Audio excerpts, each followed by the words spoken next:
everyone, this is Ellie Mae with Artesprix, and today we are going to be creating a project with the Artesprix jewelry pendants.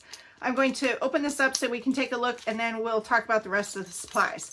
So in this jewelry pendant, you have your actual pendant piece with an adhesive square on there, and then you have your sublimation blank part that you're going to sublimate your design onto. One side is white, the other is a silver color, and that's what you're going to adhere to the jewelry pendant after you sublimate on it. So in this packet, you get 2 of these jewelry pendants that we're going to work with. The rest of the supplies we'll go through really quickly here. Copy paper is what I'm going to need to use. We do not need any specialized paper with the Artesprix products. You can use copy paper. And then I'm going to be using the Artesprix sublimation stamp inks along with some brushes to get some different coloring in. You're going to use the Artesprix protective paper. This is what's going to protect your workspace, and you want to make sure that you have your entire space around your design covered with this protective paper so that you do not get any sublimation ink onto your heat source or your bottom platen of whatever you're pressing on. Then I'm going to also be using the Artesprix heat tape. This is how we're going to tape the sublimation print onto our blank or the blank onto the copy paper so we can make sure that it doesn't move. Ordinary pencil does not transfer to the sublimation blank, so it's great for us to be able to create templates with, as well as sketch and draw. Scissors are always handy to have. And then I'm also going to be using, this is the Artesprix protective pad. It's a protective mat. This is one of my favorite products in the Artesprix lineup. I use it for more than just the sublimation. I use it for all kinds of things. It is a heat safe surface that protects my workspace for many different projects. And then I'm going to actually be using an iron today. This is going to take a little bit longer. A couple things that I want to mention here first. This is hot right now, so I'm not going to touch it, but you want to make sure that you are not using steam. You do not want to have the water or the steam effect in your iron when you are using that. You also want to make sure that you are placing any blank, so you're going to be limited by size when using a home iron if you have steam holes onto your iron surface. You want to make sure that the entire blank is in this area between those steam holes. The steam holes will cause uneven pressure and will yield a not so great result when you're using this as an alternative for your heat source. These blanks can be used either with a heat press or with a home iron since they are small. So I'm going to be demonstrating that and using the protective mat to protect my workspace. I think that is everything that we need. Oh, I'm also going to be demonstrating with the Artesprix heat resist transfer masks.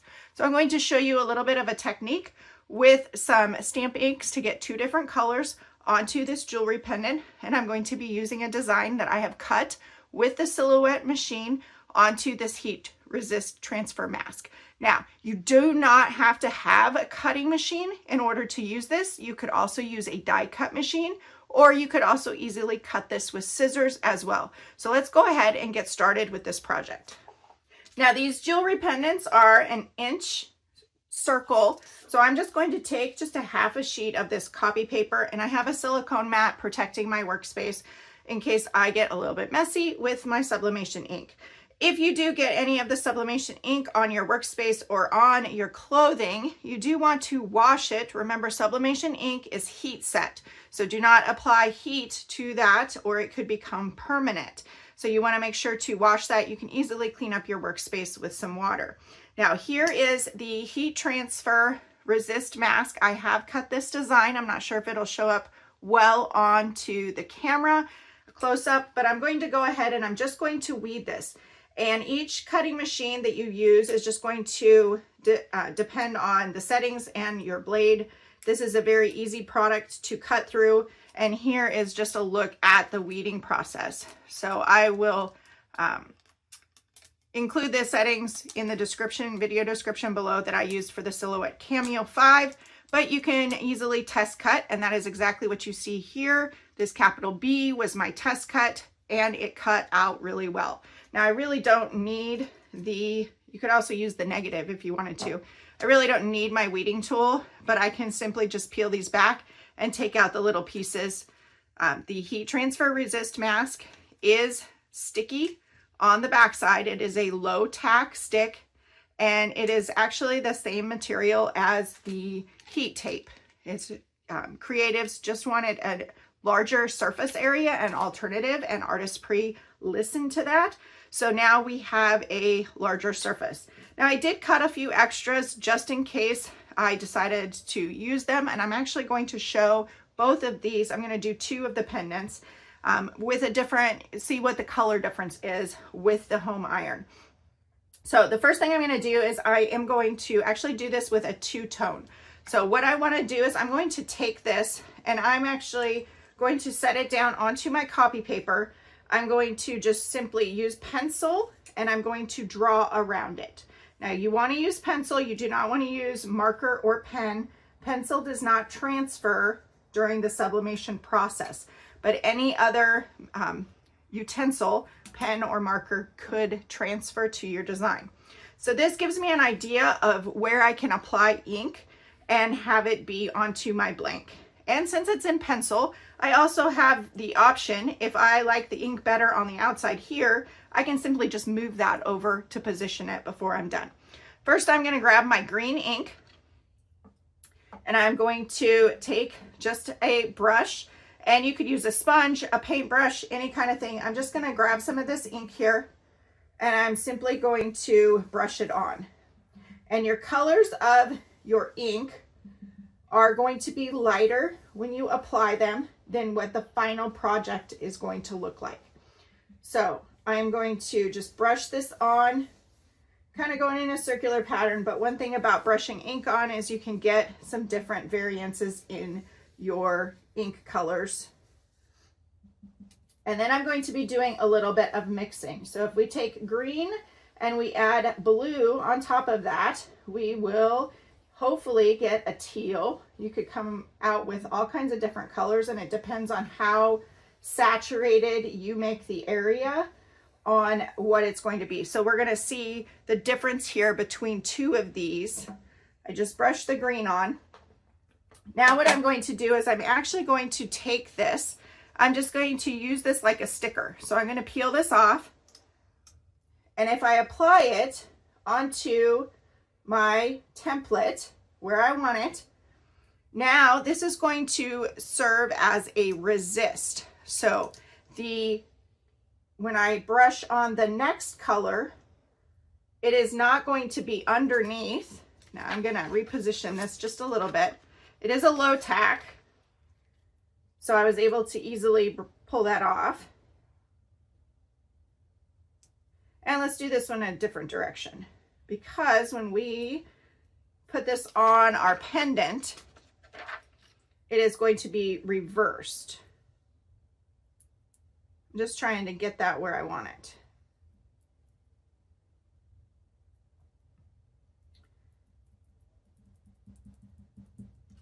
And actually, I don't know why, I just feel like I should have the turtle facing this way. You could do all kinds of things. You could do a letter for a monogram. You could do hearts.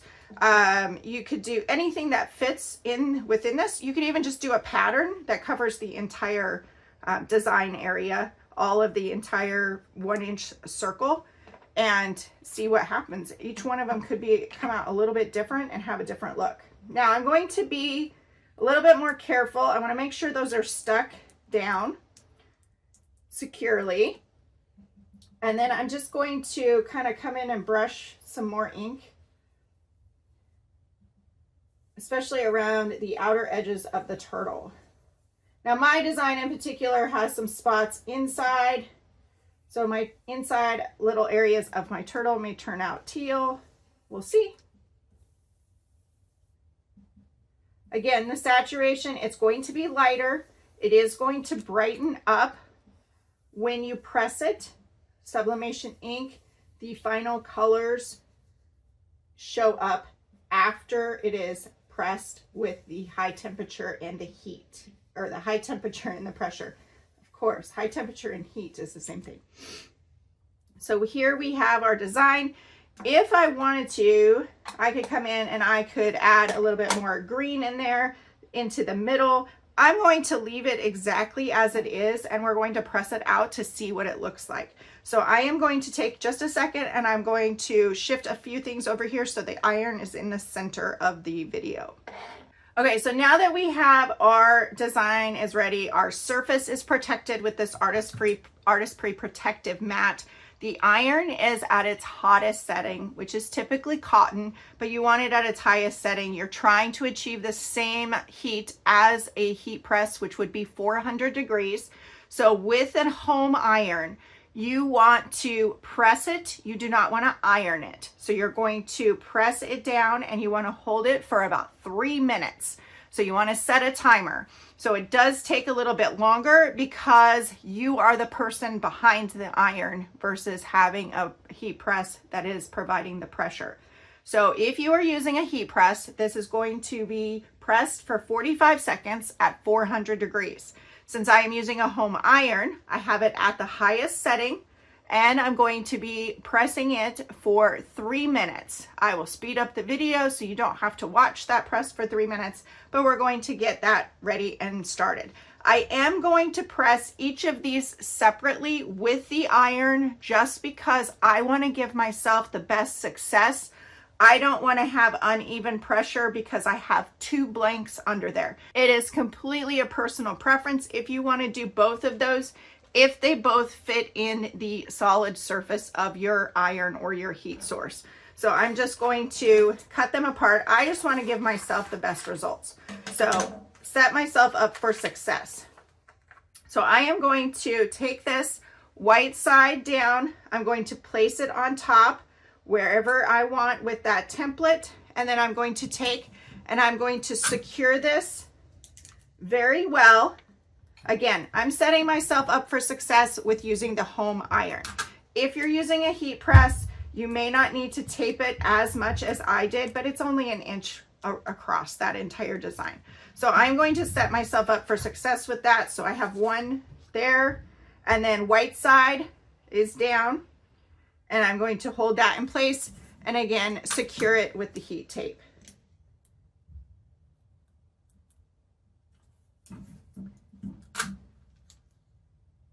And then the most important part of this process is I'm going to grab my protective paper, and I want to make sure that my entire surface underneath and on top between my iron and my protective plate is protected.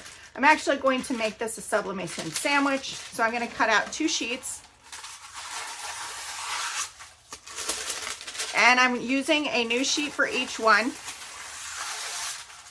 If any of the sublimation ink does come out, I do not want it to transfer to my next blank if I reuse the paper. So I'm going to use 2 brand new sheets. You're going to place your protective paper on the bottom. You're going to place your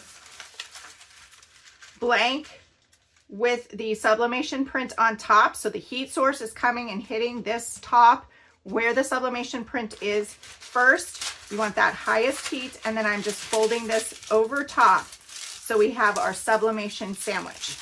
I'm going to turn this, and I probably should have cut this down just a little bit, but my blank is right here. So this is where I want the iron to sit. So what I'm going to do is I'm going to press this down. I'm going to set a timer for 3 minutes, and then by movie magic, I am going to come back once I have both of these pressed, and we'll show you the final results.